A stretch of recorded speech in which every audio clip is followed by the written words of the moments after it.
A warm welcome back to the channel. My name is Tom, and you're watching youtube.com/getnuanced.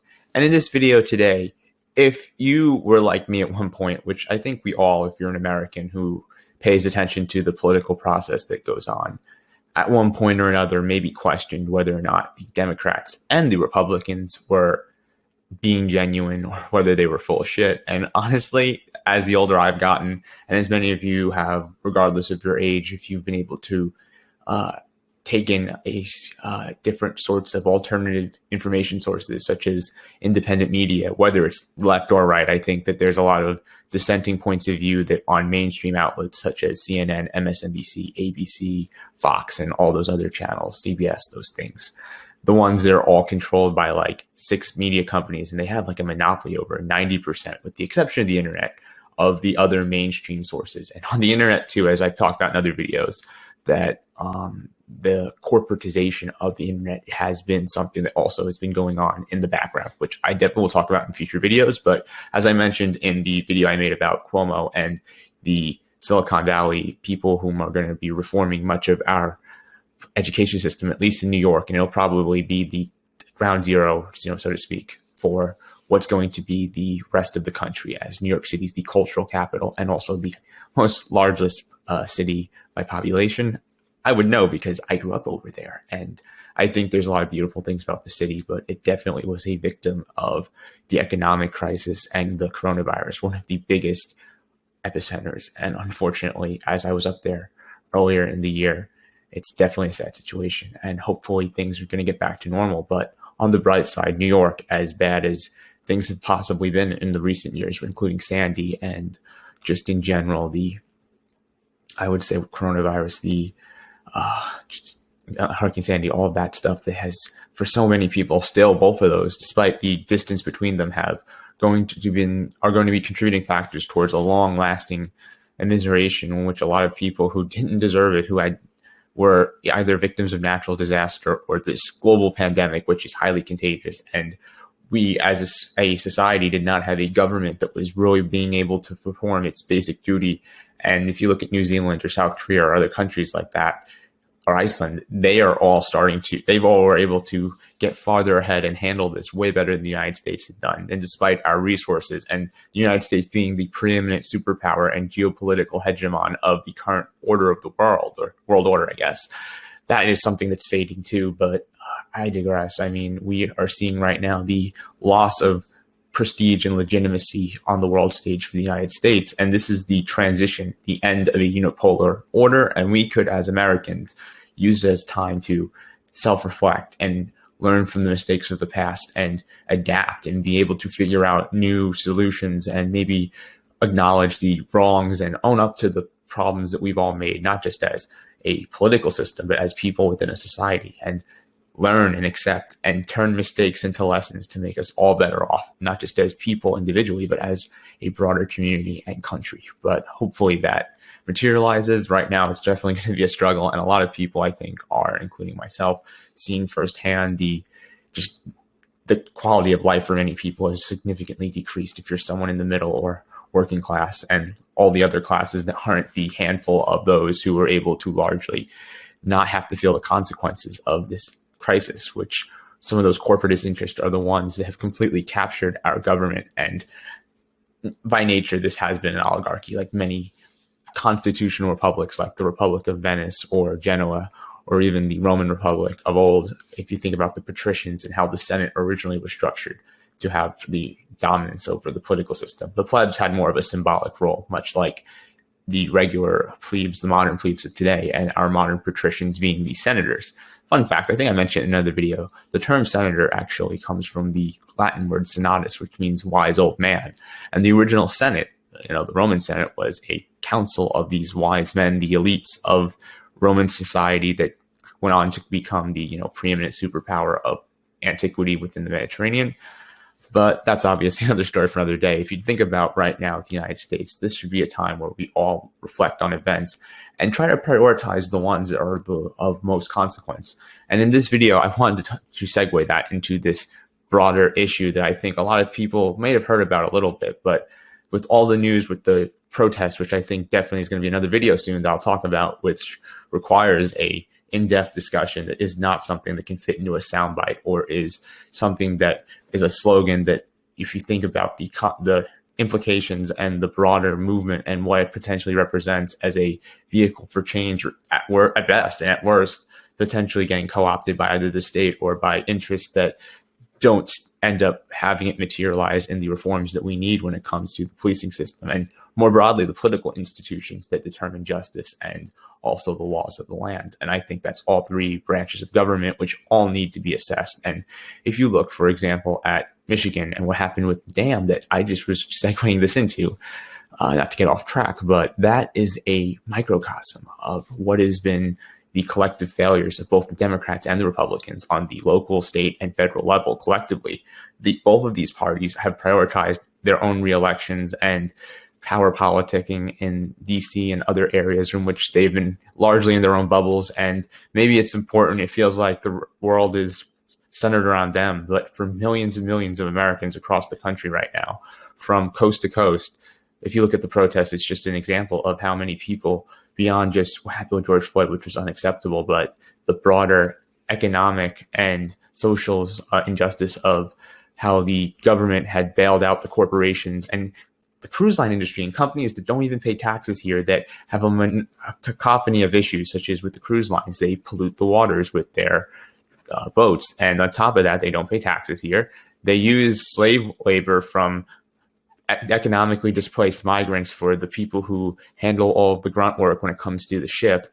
And they pay them like near slave wages, and they cramp them down at the bottom of the ship. I mean, there's a lot of problems with a lot of these corporations that have outsourced or done things, which in another video I would definitely talk about. As Michigan, if you look at what happened with Detroit, in and of itself is one of the biggest lessons of NAFTA, PNTR, and all these so-called free trade deals, which are more, if anything, just mediums for multinational corporations to have an economic system in which they're, no matter what happens, the winners, and they're too big to fail. And that's a system we have right now that definitely needs to be critiqued and assessed. And it's beyond just the left and right. It's something that affects every American that doesn't necessarily fit into that small handful of corporate overlords and their families that are more dynastic. And if you look at Bezos or Tim Cook, or even the Google or Zuckerberg, all these different people whom have a lot of centralized power and the influence from their own platforms that they're able to use to determine how people live their lives, is something that we should all be more conscious of and understand that our relationship with some of these products and services are more than just leisure. It's how we identify in a broader cultural sense. It's also how we are able to deduce and come up with how we think about things and how we have a worldview and how our worldview is defined. As you have to also understand that there's different interests, and the information you're seeing should always be questioned. Whether you're watching my videos or anyone else's, or reading something on social media, always do your research and don't take anyone's word at face value. Not even my own. I try to base my information off of a bunch of different sources, and I try to piece things together. And when there's gray area, I try to look at things from what the most likely scenario would be based off of a combination of factors, common sense, Occam's razor, in the sense that the most likely situation is probably the case. If there's evidence, obviously that will definitely boost. And you want to make sure that you're taking in as much evidence from different topics, especially when you're talking about things as complicated as politics, because some people take it for granted. It's just a class that you learn about when it comes to civics, or it's just something that's abstract and mostly esoteric, but it's not. It's whether you're conscious or not of it. The laws of how we have structured our societies and have created and have defined the systems of government. And in the sense that when it comes to politics as a whole, I think that the historical and current, context culture-wise are all things that we are, as people, maybe some level, we all feel them on a gut level. They define us, whether we realize it or not. But when we're not properly educated, and I think that's another problem with this system, when it encourages ignorance and soundbite culture, where most people can't really have the attention span anymore, or the willingness or the ability to take in like more than one sentence of paragraph. I message people all the time. I try to tell people how it's important to, and then listen, and you don't have to listen. Different people have different ways of doing things. If you're not able to do this, and you're not interested in politics, and you're not trying to make decisions like off of how the society is governed, if you're just wanting to be a private citizen, that's something that's not only fine, but no one should be telling other people how to think. People need to improve and learn how to come to their own conclusions. No one can really, you can bring a horse to water, but you can't force it to drink. And I think I strongly believe in that. And not only that, though, I think that more importantly, when it comes to, at least if you are interested in this stuff, you don't want to just be a mindless person who just mindlessly takes whatever MSNBC or Fox or one of these mainstream outlets says at face value. But don't just assume that everything they're saying. You can look into things, and obviously there's a perspective and bias from certain publishers, all publishers. But at the same time, when there's evidence, data, and you can obviously question the origins and how that stuff is pulled. But when you are trying to figure out what's going on in the world, the truth is always somewhere, usually in a gray area. But the information being presented, if it has a reliable, like let's say, primary source or someone from firsthand who's experienced this stuff, if there's videos, if there's, I mean, obviously there can be people who create fakes or something, but I mean, realistically, you have to understand and ask yourself who gains from what. And if you can be skeptical of certain sources, but it's a little bit of common sense in this, and the idea that, like, if you're going to have a conspiracy, there needs to be some sort of like foundation to how it's grounded and how it's based on like who gains what. And if you think about geopolitics or philosophy or politics as a whole, there are definitely cynical people that weaponize people's ignorance. But at the same time, if you look at certain events, you got to be able to look at things and put them into perspective. Having conspiracies which are absolutely ridiculous, like lizard shapeshifters or things that, like, regardless if they were true or not, there's things that are more important that we should be like focusing on, and having these just back and forth nonsense discussions about things that there's no way you could, as based on being a citizen who's a private person who doesn't have access to the political levers of power, that you'll never be able to ascertain whether these conspiracies, if they don't have some sort of other alternative to figure out their truth, are the case. When we already have tons of information, such as how the surveillance state is, how the foreign policy of our country seems to be collectively oriented towards a neoconservative imperialism, which is honestly woefully out of touch and needs to reorient itself to be a much more less exploitive and more proactive when it comes to protecting our interests, but at the same time, not just taking advantage or having to manipulate others and creating bad blood that in the long term would be against our own national security interests as Americans. We should try to have equitable relationships based off of mutual cooperation and consensus building.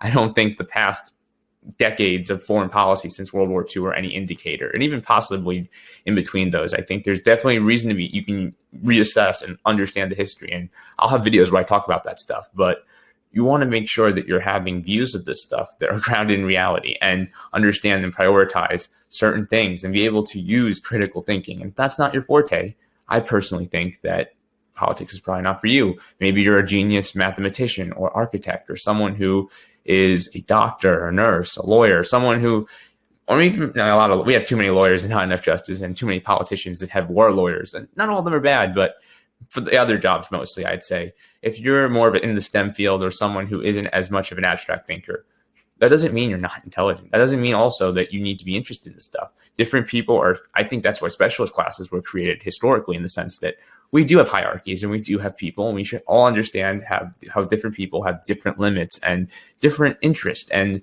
we don't want to try to put square pegs in round holes and try to make people be something that they're not. Because when you're the most passionate about something, that's usually when you are the best at it, because you have the most incentive and willingness. And I think that the incentive structures, segueing this back into the Michigan Dam, I'm going to talk about right now and read off of this article I have on Wikipedia, which I'll include another article about that as well in the description about the Michigan Dam. But segueing this back, we need to have incentive structures that are more, as a governing system, creating better outcomes. And we could predict based off of how the bad incentives, where they're talking about the criminal justice system right now, criminal injustice system in more of better terms, the police brutality, which we have a lot of our police agents being trained in academies where contractors from the Israeli Defense Force, which is a foreign occupying force in the Middle East that is very militaristic and doesn't really seem like it's actually a civil policing group. And I think when you have those people teaching people in the United States how to be police officers, you can take otherwise good men or people with good intentions. And obviously there's good and bad people in all professions, but the system creates the outcomes in which we see that are, even in the best case scenario, being oriented in a way which are going to lead to potential increased confrontation, misunderstandings, and the situation we have right now, which is why people risk their lives to protest during a pandemic, which we can all criticize certain elements of that, and the vandalism and looting, and obviously the attacking of small businesses and innocent people, whether you're a cop or a regular protester, which if you look at the disproportional level of police violence, I think that it's very clear that most people were peaceful. And I think with Trump, for example, he wants to send in the U.S. military, which this is all getting sidetracked, but it's all related in the sense that Trump, he wants to bring in the military to quash mostly peaceful protesters. He claims it's for the looters and rioters, but obviously if you're anywhere trying to critically think, there wasn't any distinction made between the peaceful protesters when he gassed and used flash grenades in D.C. to do the photo op in front of the St. John's Church, which was vandalized and burnt. And I don't support that or the vandalization of the Lincoln Memorial. I think those are all important things. And I have another video I'll talk about the iconoclasm. I think that is something that's troubling and should be addressed when it comes to historical monuments. But when segueing this now so it doesn't become a huge hour-long video into the bad incentive structures, if you look at how Trump has tried to use potentially the 1807 Insurrection Act, which is more so a tool that was historically used to put down slave uprisings and civil unrest. I don't think that that's a positive or precedent, and I'm glad the Pentagon, as bad as they are, had actually decided to convince Trump, along with the Secretary, I think, of Defense, Mark Esper, to not do that. If we were going to send the military to the National Guard, I think we need to start looking at what happened in places like Michigan, where the Edenville Dam recently broke, along with another couple of dams. And if you're familiar with Detroit, as I've said before, or Flint, which was something under the Obama administration, which Obama went there, did that photo op with the water, but nothing changed. And as you see with the Democrats, Gretchen Whitmer, who is having this bid for the VP position for Biden, and her just completely, obviously, I mean, being another corporate Democrat that just seems to be more interested in her own political career than trying to incentivize. I mean, she has been governor, and so has other governors, Democrats and Republicans, who could have gotten this dam to be fixed. There was, for a while now, I think over a decade, constant warnings that the infrastructure there was weak, and it collapsed because it was left to decay. Instead of using the money and maybe sending the National Guard or military to be maybe like the legions of Rome and teaching them how to be civil engineers and rebuild infrastructure, that would be productive. We can even incentivize people to help and sign up and have a public works program, much like we did during the last Great Depression.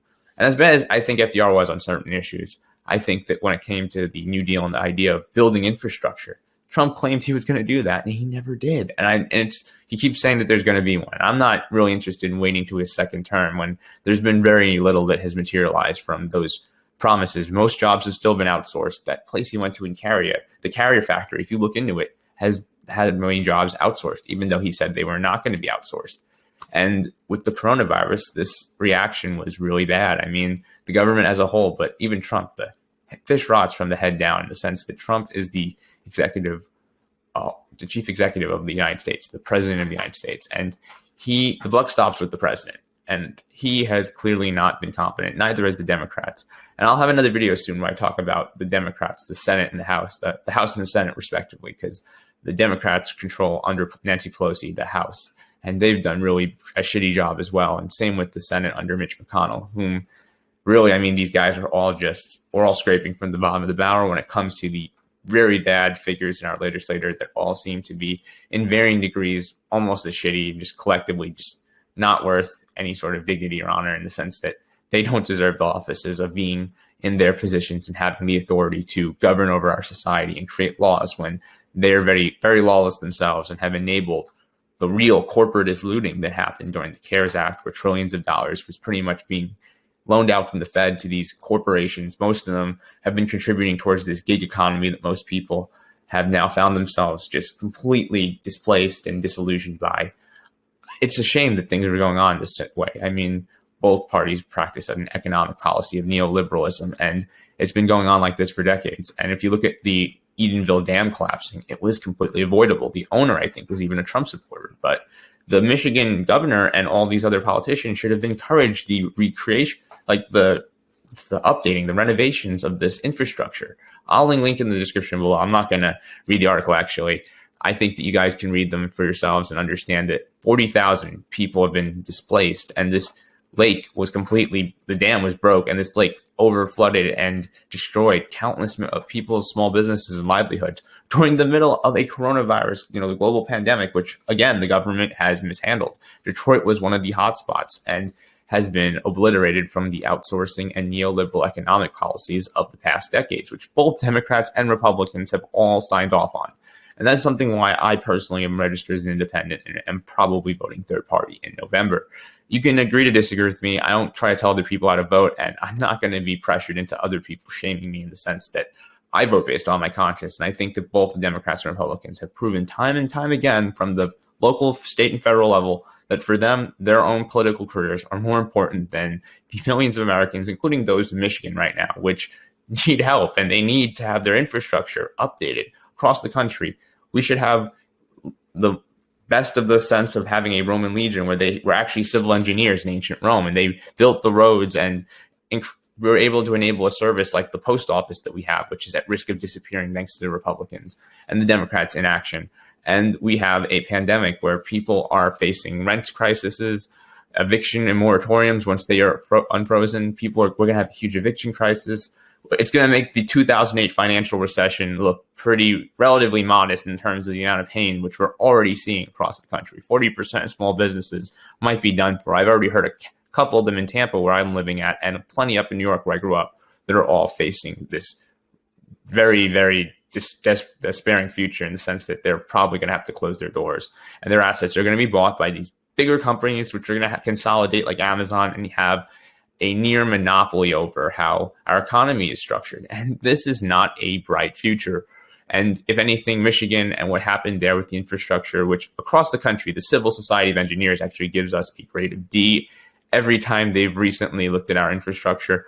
We are crumbling in infrastructure. We're ranked 30 something in education. There's so many problems that we have. We've overfunded the police and the military industrial complex and the military just in general, and have created an incentive structure broadly that is just causing the immiseration and is creating disasters and crises and exasperating things, even like the coronavirus, which isn't the fault of the government in the sense that it didn't come from here. It came from China. It came from overseas. But at the same time, we are in control of how the society and the government's in control of how we react. And even on an individual level, I've seen people, I think there's a certain level of personal responsibility in the sense that a lot of people I've seen nearby not been wearing masks or social distancing inside.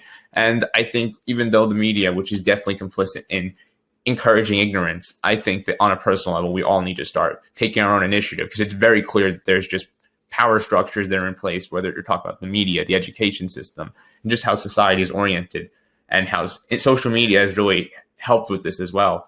We are all not really getting into nuanced discussions and are creating a culture where sound bites and cliches and just very surface level conversations about even serious issues like politics and foreign policy are boiled down to characters of what they are supposed to be in a society which is trying to be the best it can be and is trying to increase the standards, not lower them, in the sense that we have an election coming up with Biden and Trump, whom I think very much speak to the very much state of decay that we're in when it comes to our political system that desperately needs reform in the social, political, and economic sense as well.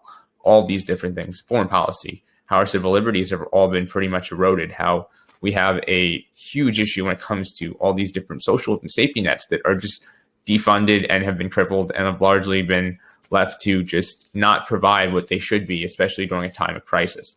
We need to do different. We need to move away towards the private prison system.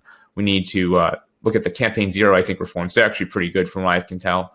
And I think we should also try to obviously have empathy, but at the same time, be willing to hold the politicians accountable and see that they're not showing any empathy and are completely weaponizing people's interests, their own interests cynically to promote their own over the broader needs of the society as a whole. We're supposed to be a commonwealth, and it seems more like we are living in an oligarchy and a technocracy, and it's not one that is what I think we all should want to be striving for. We're better than this as Americans, and I think we need to start treating not only the rest of the people in the world more fairly, but we need to start treating ourselves and expecting more from our politicians and even ourselves and try to be the best we can be. And I think that if we do, potentially the worst days can be over and the brighter days can soon be back. I think that there's periods of decline and recovery. I'm not a nihilist. And when it comes to Michigan right now, if you can support the people of Michigan in that area in particular, I'll have the links in the description below. We definitely should try to do our best to do so. I mean, I'm strapped for cash, but if you're someone who sees what's been going on, thousands of people, I mean, once I have the resources, I definitely want to help, because these are people from across the country that through no fault of their own have been victims of the economic and political system, which has created a smaller and smaller pie for people who are at the very top to indulge themselves in as they live in palaces and are able to shield themselves with their billions and billions of dollars from any sort of the consequences that millions of the regular people across the country of all political views are suffering from. It's not right. And I think that all these politicians should really, whether you're talking about Trump or Biden or Pelosi or McConnell or Schumer or any of these people, Rick Scott or Marco Rubio, these guys should all collectively really be ashamed of themselves that this country, we're in the position right now where our standards have completely just dropped. And I think we need to do a lot of self-reflection. And if we really want to be proud of this country, we need to start expecting more and raising the bar and being critical, but at the same time, thoughtful when it comes to these different issues. But hopefully this video was something that you were able to benefit from. And I know that I talked about a lot of things, and I've tried to show you as a whole that these topics are all interconnected. And it's very easy with how many different layers and components. It's easy to get stuck in the weeds and miss the forest for the trees, but we all need to start critically thinking and trying to do our best to raise the level of discourse and try to take these issues seriously. And hopefully this video has encouraged you to, whether you disagree or agree with how I look at politics, that doesn't matter. But at the same time, I'm trying to just speak my piece, but encourage all of you to do your own due diligence, to research, and to try to find the best definition of truth and to pursue justice for all, hopefully. And yeah, that's just how I look at things. And I consider myself an American nationalist in the sense that I don't hate other people or anything like that. But I think that when it comes to the United States right now, we have completely fallen for this more symbolic culture of, just neoliberalism, where we have these very vague and empty sort of, either it's evangelical in the religious right-wing sense, or it's the social justice warriors on the left in the sense that we all are, policing morality in a way that really doesn't help us. And we're not really focusing on the broader problems that are more systemic, whether you're talking about the economy, whether you're talking about health insurance, which shouldn't be really a thing. I mean, we should have a healthcare system that puts people over profits and is single payer, like a Medicare for all system. And I think that we should also have a social safety net right now, especially like a UBI and a temporary rent and mortgage freeze that protects not only the tenants, but also the landlords, and also protects and puts a level of power where the playing field is at least even, so we can have an actual meritocracy. And I think these are all things that we should not consider radical, but consider them as things, regardless of where we stand on the political spectrum. They're at least within the realm of reason, considering the amount of people suffering. And if we have the resources to bail out these corporations on Wall Street, or the pharma industry, or the petroleum lobby industry, or any of these different sort of malignant forces like DuPont or anything like that, like these different companies that clearly are having an outsized control over the economy, such as Google, Amazon, all these different groups, Facebook, I think they all need to be within the realm of criticism. But at the same time, we need to also be willing to understand that they've developed platforms. There's a reason why they're successful. We need to understand and also respect the initial concept that at least they're supposed to be a platform where we can hopefully expect us to be able to voice and have dissenting views. And I think it should be we're all basically using it as the modern public square. Some people disagree with that, but that's what it is.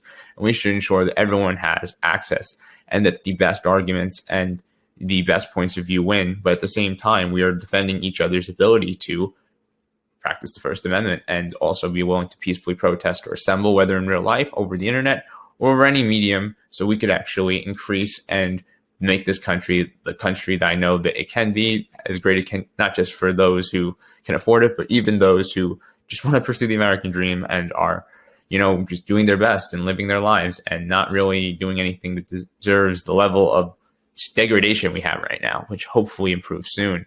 But yeah, let me know what you think. Comment below, and hopefully you have a better idea of where I stand. I have a range of views, and I'll talk about them in more videos, but when it comes to the Michigan Dam and just the lack of coverage it's been getting, I feel like even in this video, I didn't fully get into all the details, but hopefully we keep this story and other ones in mind and understand the lesson that they need to teach all of us when it comes to how our society is not at the level it needs to be.